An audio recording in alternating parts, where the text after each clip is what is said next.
আজকের গুরুত্বপূর্ণ আঞ্চলিক সংবাদে সবাইকে জানাই স্বাগতম।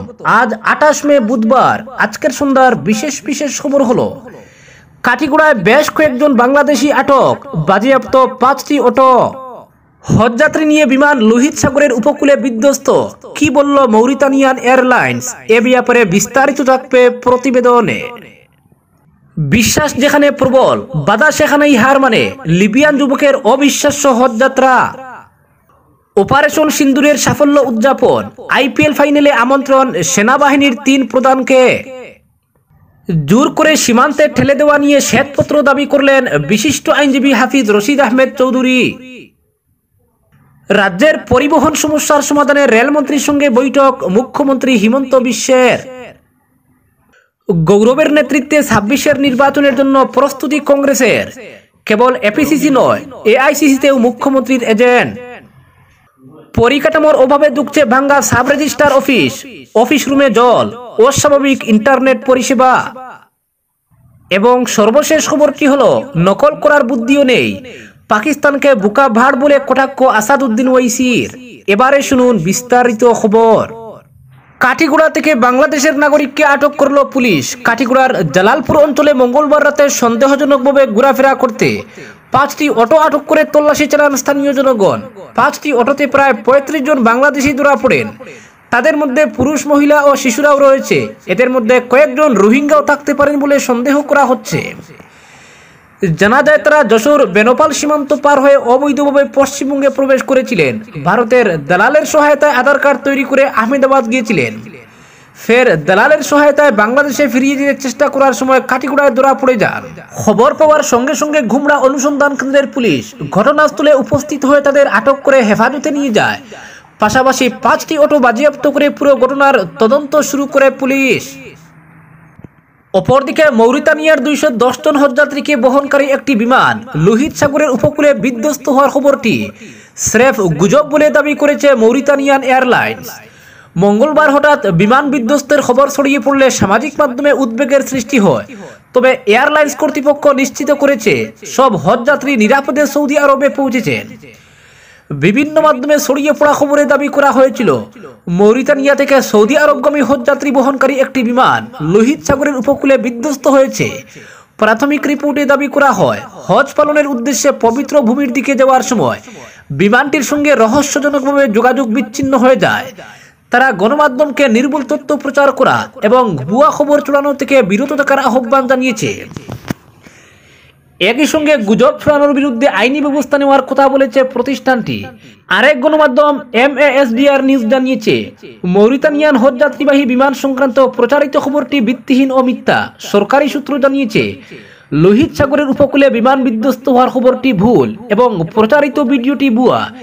এদিকে ছড়িয়ে পড়া এক ভিডিওতে শোনা যায় বিমানের ভেতর থেকে আতঙ্কিত যাত্রীরা চিৎকার করছে এবং বিমানটি নিচে পড়ার সময় আল্লাহু আকবার ধ্বনি শোনা যাচ্ছে। তবে সেই ভিডিওটিও ভুয়া প্রমাণিত হয়েছে।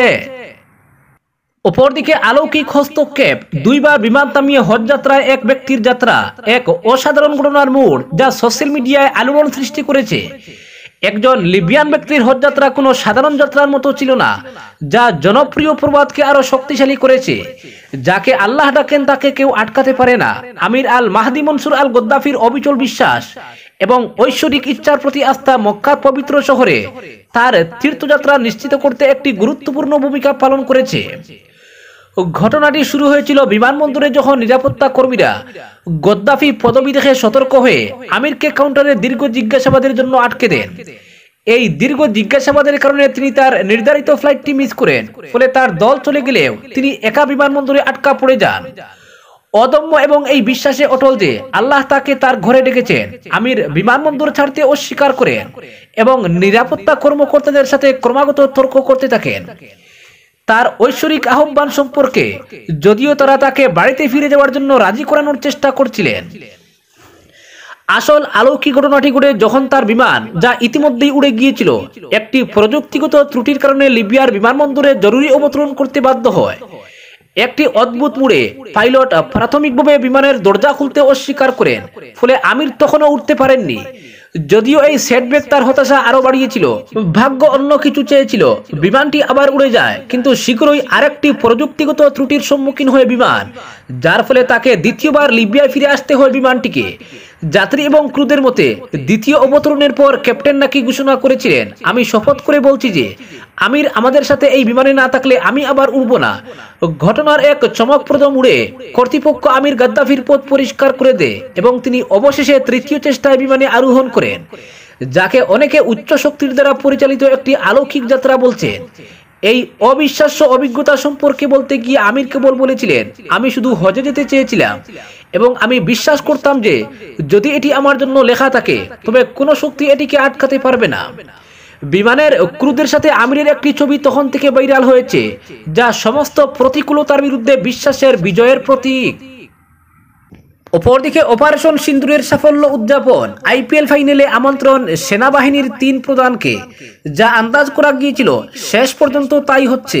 আগামী 3 জুন আইপিএল ফাইনালের দিন ভারতীয় সেনাবাহিনীর 3 প্রধানকে আহমেদাবাদে আমন্ত্রণ জানানো হয়েছে ভারতীয় বোর্ডের তরফে, যেখানে টুর্নামেন্টের সমাপ্তি অনুষ্ঠানে সেনাবাহিনীকে কুর্নিশ জানানো হবে অপারেশন সিন্দুরের সাফল্যের জন্য। মঙ্গলবার ভারতীয় বোর্ড সচিব দেবজিৎ শইকিয়া এক বিবৃতিতে বলে দেন, আমরা ভারতীয় সেনাবাহিনীর উচ্চপদস্থ অফিসার এবং যোদ্ধাদের আমন্ত্রণ জানিয়েছি আহমেদাবাদে আইপিএল ফাইনালের দিন অপারেশন সিন্দুরের সাফল্য উদযাপনে। ভারতীয় বোর্ড দেশের সেনাবাহিনীর দুর্জয় সাহস, নিঃস্বার্থ সেবাকে সম্মান জানাচ্ছে, আর সেই কারণে বোর্ড ঠিক করেছে আইপিএল এর সমাপ্তি অনুষ্ঠান আমরা দেশের সেনাবাহিনীকে উৎসর্গ করব, আমাদের দেশ নায়ক যারা তাদের সম্মানিত করব। ক্রিকেট আমাদের দেশে এক আবেগের বিষয়, কিন্তু সবার আগে দেশের সার্বভৌমত্ব, দেশের নিরাপত্তা। অপরদিকে জোর করে সীমান্তে ঠেলে দেওয়া নিয়ে শ্বেতপত্র দাবি করলেন হাফিজ রশিদ আহমেদ চৌধুরী। আসামের বিভিন্ন প্রান্ত থেকে বাংলাদেশি তকমা দিয়ে যাদের সীমান্তের ওপারে পুশব্যাক করা হচ্ছে, তাদের বাংলাদেশ গ্রহণ না করে পুনরায় সীমান্তের এপারের দিকে ঠেলে দিচ্ছে। কিন্তু বিএসএফ এদের ভারত সীমান্তে ঢুকতে বাধা দেওয়ায় নো ম্যানসল্যান্ডে খোলা আকাশে মানুষগুলো অসহায় অবস্থায় রয়েছেন। এই ঘটনায় গভীর উদ্বেগ ব্যক্ত করেছেন প্রবীণ কংগ্রেস নেতা তথা সিআরপিসির উপদেষ্টা আইনজীবী হাফিজ রশিদ আহমেদ চৌধুরী। তিনি এক বিবৃতিতে বলেন, গত কয়েকদিন ধরে পুলিশ রাতের অন্ধকারে বিশেষ একটি জনগোষ্ঠীর মানুষকে বাংলাদেশি তকমা দিয়ে বাড়ি থেকে তুলে নিয়ে ডিটেনশন ক্যাম্পে বন্দী করে রাখছে, আবার কাউকে পুশব্যাক করার জন্য বিএসএফ এর হাতে তুলে দিচ্ছে। অথচ এদের অনেকের বিভিন্ন ট্রাইব্যুনালে মামলা ঝুলে রয়েছে, কোনো চূড়ান্ত রায় হয়নি। এই ঘটনাকে অমানবিক এবং আইন বিরোধী বলে মন্তব্য করেছেন কংগ্রেস নেতা হাফিজ রশিদ আহমেদ চৌধুরী। হাফিজ সাফ জানিয়ে দেন, যারা প্রকৃত অনুপ্রবেশকারী কিংবা এনআরসিতে নাম নেই তাদের বিতরণ করার ক্ষেত্রে আমাদের কোনো আপত্তি নেই, বরং সমর্থন রয়েছে, কিন্তু বেছে বেছে বিশেষ এক জনগোষ্ঠীর মানুষকে হয়রানি কোনো অবস্থায় সমর্থন করা যায় না বলে মন্তব্য করেন হাফিজ রশিদ আহমেদ চৌধুরী। তিনি আরো জানান, ধুবড়ীর মানকাচর সীমান্ত দিয়ে যাদের বাংলাদেশে পুশব্যাক করা হয়েছিল তাদের বাংলাদেশ গ্রহণ না করে সীমান্তের এপারে ঠেলে দেওয়ায় তারা নো ম্যানসল্যান্ডে অসহায় অবস্থায় রয়েছেন বলে তার কাছে খবর আসছে। কংগ্রেস নেতা হাফিজ রশিদ আহমেদ চৌধুরী এসব ঘটনার প্রেক্ষিতে শ্বেতপত্র প্রকাশের জন্য রাজ্য সরকারের কাছে দাবি জানিয়েছেন। অপরদিকে রাজ্যের পরিবহন সমস্যা নিয়ে কেন্দ্রীয় রেলমন্ত্রীর সঙ্গে কথা বললেন আসামের মুখ্যমন্ত্রী হিমন্ত বিশ্ব শর্মা। নয়াদিল্লিতে রেল ভবনে কেন্দ্রীয় রেলমন্ত্রী অশ্বিনী বৈষ্ণবের সঙ্গে তিনি এক উচ্চ পর্যায়ের বৈঠকে মিলিত হন। এই বৈঠকের মূল লক্ষ্য ছিল দীর্ঘদিনের পরিবহন সমস্যার সমাধান এবং আসাম ও উত্তর পূর্বাঞ্চলের রেল পরিকাঠামোর সম্প্রসারণ ও আধুনিকীকরণে গতি আনা। জানা গেছে, বৈঠকে রেল সংযোগ বৃদ্ধির পাশাপাশি আধুনিক প্রযুক্তির প্রয়োগ, তথ্য আদান প্রদানের প্রক্রিয়া সহজীকরণ, কাজের ধারা আরো কার্যকর করা এবং কৌশলগত সহযোগিতাকে উৎসাহিত করতে বিষয়ে আলোচনা করা হয়। দুই নেতা আসামকে একটি গুরুত্বপূর্ণ লজিস্টিক্স হাবে রূপান্তরিত করার লক্ষ্যে এই পদক্ষেপগুলির গুরুত্ব তুলে ধরেন। রেলমন্ত্রী অশ্বিনী বৈষ্ণব বলেন, আসামের রেল পরিকাঠামোর উন্নয়ন ও আধুনিকীকরণ অত্যন্ত জরুরি। এটি রাজ্যের দীর্ঘদিনের যোগাযোগ সমস্যার সমাধান করবে এবং রাজ্যের লজিস্টিক্স সম্ভাবনা উন্মোচনে সহায়তা করবে। এই উদ্যোগের মাধ্যমে অর্থনৈতিক বিকাশ ত্বরান্বিত হওয়ার পাশাপাশি পণ্যবাহী ট্রেন চলাচল এবং আন্তঃরাজ্য সংযোগ আরো উন্নত হবে।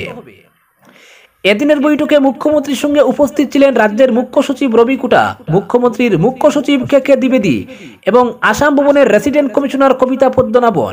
প্রায় এই 1 ঘন্টার বৈঠককে অত্যন্ত ফলপ্রসূ এবং ভবিষ্যৎমুখী বলে বর্ণনা করা হয়েছে সরকারি তরফে। অপরদিকে কেবল এপিসিসি নয়, এআইসিসিতেও মুখ্যমন্ত্রীর এজেন্ট গৌরবের নেতৃত্বে 26-এর নির্বাচনের জন্য প্রস্তুতি কংগ্রেসের। 26-এর নির্বাচনে রাজ্যে কংগ্রেসের সেনাপতি গৌরব গগৈ, মুখ্যমন্ত্রী হিমন্ত বিশ্ব শর্মা ও বিজেপির প্রবল সমালোচনার মুখে। এআইসিসি বুঝিয়ে দিল, যতই সমালোচনা করা হোক, রাজ্যের মানুষ গৌরব গগৈকে চান। গৌরব গগৈ প্রদেশ কংগ্রেস সভাপতি পদে নিযুক্তি লাভের পর এই মন্তব্য করেছেন এআইসিসির সাধারণ সম্পাদক কেসি বেণুগোপাল। তিনি বলেন, গৌরবকে রাজনৈতিকভাবে শেষ করার জন্য ডিলিমিটেশনের নামে কলিয়াবর কেন্দ্রের বিলুপ্তি করানো হয়েছিল। তারপরও গৌরব 24-এর লোকসভা নির্বাচনে বিজেপির সব শক্তিকে পরাজিত করে বিপুল ভোটে জয়ী হয়েছিলেন। তাই 26-এর নির্বাচনে কংগ্রেসের সেনাপতির দায়িত্ব সেই গৌরবের কাঁধে তুলে দেওয়া হয়েছে। প্রদেশ কংগ্রেস সভাপতি পদে গৌরব গগৈর নিযুক্তিতে কংগ্রেস শিবিরে উল্লাস ছড়িয়ে পড়ে, কোথাও বাজি পুড়িয়ে তো কোথাও কেক কেটে দলের কর্মী সমর্থকরা উল্লাসে মেতে ওঠেন। এদিকে গৌরবের এপিসিসি সভাপতি পদে বসা নিয়ে মন্তব্য করেছেন মুখ্যমন্ত্রী হিমন্ত। তার দাবি, 26-এ কংগ্রেসকে নিয়েই ডুববেন গগৈ। গগৈর নিযুক্তিতে কংগ্রেসের পাকিস্তান প্রীতি প্রতিফলিত হয়েছে বলে মন্তব্য মুখ্যমন্ত্রীর। অন্যদিকে গৌরব গগৈ যে প্রদেশ কংগ্রেস সভাপতি হবেন সেই খবর আগে থেকেই মুখ্যমন্ত্রীর কাছে ছিল। মাস কয়েক আগে সেই কথা সদ্য প্রাক্তন সভাপতি ভূপেন বোরাকে জানিয়েছিলেন মুখ্যমন্ত্রী। সে কথা স্বীকার করেছেন বিদায়ী প্রদেশ কংগ্রেস সভাপতি ভূপেন বোরা। তিনি বলেন, দিল্লি থেকে একই বিমানে ফেরার সময় মুখ্যমন্ত্রী তাকে প্রশ্ন করেছিলেন, কংগ্রেসের এমন কি শক্তি রয়েছে যা দিয়ে তারা বিজেপিকে পরাজিত করবে। তখন বোরা তাকে বলেছিলেন, মুখ্যমন্ত্রী ও বিজেপির বিরুদ্ধে জনতার ক্ষোভকে দলের বুটারে পরিণত করা হবে। তখন মুখ্যমন্ত্রী তাকে বলেছিলেন, এর আগেই তো আপনার গদি চলে যাবে, বিজেপিকে পরাজিত করবেন কিভাবে। মুখ্যমন্ত্রীর এই কথাগুলো এখন বাস্তব হয়ে গিয়েছে। তার মন্তব্য থেকে স্পষ্ট প্রমাণিত হয়েছে, মুখ্যমন্ত্রীর এজেন্ট কেবল এপিসিসিতে নয়, এআইসিসিতেও রয়েছে। কংগ্রেসের মধ্যে তার লোক আছে, সেটা শেষ করতে হলে কংগ্রেসের 20 বছর সময় লাগবে বলে পূর্বে এক সাংবাদিক সম্মেলনে মন্তব্য করেছিলেন মুখ্যমন্ত্রী। সেদিন মুখ্যমন্ত্রী দাবি করেছিলেন, 2001 সাল থেকে তিনি কংগ্রেস লাইফ টাইম ইনভেস্টমেন্ট করে রেখেছেন। সেই ইনভেস্টমেন্ট টাকা নয়, সম্পর্ক। মুখ্যমন্ত্রীর সেই মন্তব্য যে সত্য তা আবার প্রমাণিত হয়েছে। অন্যদিকে মুখ্যমন্ত্রীর মন্তব্যের সমালোচনা করেন প্রাক্তন প্রদেশ কংগ্রেস সভাপতি রিপুন বোরা। গৌরব গগৈর পাকিস্তান যুগের অভিযোগ প্রসঙ্গে তিনি বলেন, 10 সেপ্টেম্বর সময়সীমা দেওয়ার কারণ হিসেবে মুখ্যমন্ত্রী দাবি করেছিলেন যে পাকিস্তানের কাছ থেকে তথ্য সংগ্রহের জন্য যোগাযোগ করা হয়েছে। রিপুন বোরার প্রশ্ন, মুখ্যমন্ত্রী কিভাবে পাকিস্তান থেকে তথ্য সংগ্রহ করবেন? তথ্য সংগ্রহ করলে ভারত সরকার করবে। যুদ্ধ পরিস্থিতিতে তথ্য সংগ্রহের জন্য মুখ্যমন্ত্রীর পাকিস্তানে কোনো এজেন্ট রয়েছে, তার জন্য সিট গ্রহণের পাল্টা দাবি তুলেন বোরা। তিনি বলেন, গৌরবের নেতৃত্বে কংগ্রেস সজীব হয়ে উঠেছে, নির্বাচনের জন্য তৈরি দল। 26-এ গৌরবের নেতৃত্বে রাজ্যে সরকার গঠন হবে বলেও দাবি রিপুন বোরার। অপরদিকে পরিকাঠামোর অভাবে দুঃখছে ভাঙ্গা সাব রেজিস্ট্রার অফিস রুমে জল, অস্বাভাবিক ইন্টারনেট পরিষেবা। ভাঙ্গা সাব রেজিস্ট্রার অফিস পরিকাঠামোর অভাবে দুঃখছে। বিদ্যুৎ থেকে শুরু করে ইন্টারনেট পরিষেবা স্বাভাবিক নয় এই গুরুত্বপূর্ণ কার্যালয়ে। বদরপুর রাজস্ব চক্র এলাকার একমাত্র সাব রেজিস্ট্রার অফিস ভাঙ্গা বাজারে। বৃহত্তর বদরপুর এলাকার সাধারণ নাগরিকদের জমি পঞ্জীয়ন, বিবাহ নিবন্ধনের কাজকর্ম এই অফিসে সম্পাদন করা হয়। কার্যালয় চত্বরে জল আর জল, এমনকি অফিস রুমের ভেতর জলমগ্ন। এই পরিস্থিতিতে সাধারণ জনগণ থেকে শুরু করে অফিস কর্মীরা বিভিন্ন সমস্যায় ভুগছেন। অফিস রুমের ভিতর জলে দাঁড়িয়ে অফিসের কাজ সমাধা করতে হচ্ছে জনসাধারণের। অফিসের সব দিকে মাটি ভরাট করে ঘরবাড়ি তৈরি করায় জল নিষ্কাশনের ব্যবস্থা নেই। ফলে অফিস কর্মীদের থেকে শুরু করে সাধারণ নাগরিকরা জনভোগান্তির শিকার। সাব রেজিস্ট্রার অফিসে প্রায় সময় বিদ্যুৎ পরিষেবা ব্যাহত থাকে, না হয় ইন্টারনেট পরিষেবা স্বাভাবিক থাকে না। ফলে অনলাইনে জমি পঞ্জীয়ন করতে সাধারণ নাগরিকদের অনেক ভোগান্তির শিকার হতে হয়।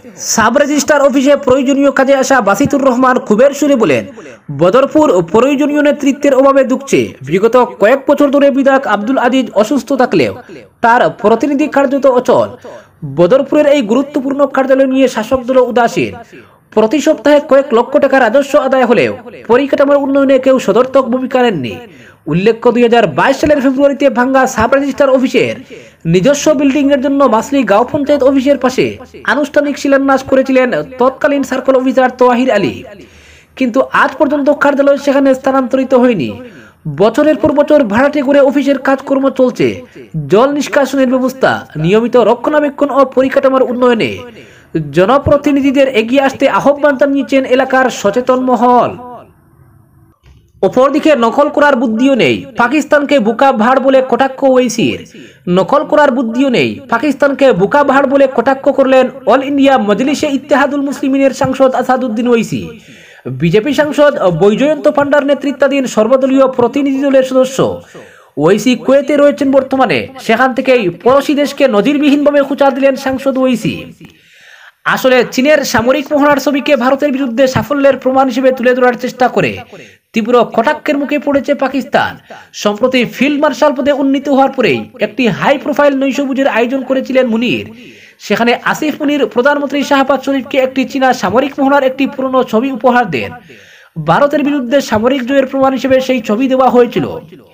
মুনির দাবি করেন ছবিটি ভারতের বিরুদ্ধে পাকিস্তানের হামলার প্রমাণ। এই দাবির পরেই অকাট্য প্রমাণ দাখিল করেছে ভারত। ছবি এবং ভিডিও পেশ করে প্রমাণ করে দেওয়া হয়েছে যে পাকিস্তানের দাবি সম্পূর্ণ মিথ্যে।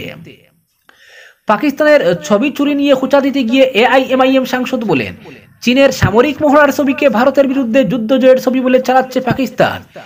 এই বোকা ভাড়গুলো আবার ভারতের সঙ্গে পাল্লা দিতে চায়। আসলে টুকতে গেলেও তো কিছুটা বুদ্ধি দরকার, ওদের সেটাও নেই। পাকিস্তান যা বলে তার এক বিন্দুও বিশ্বাস করা যায় না। আজকের বিশেষ সংবাদ এখানেই সমাপ্ত।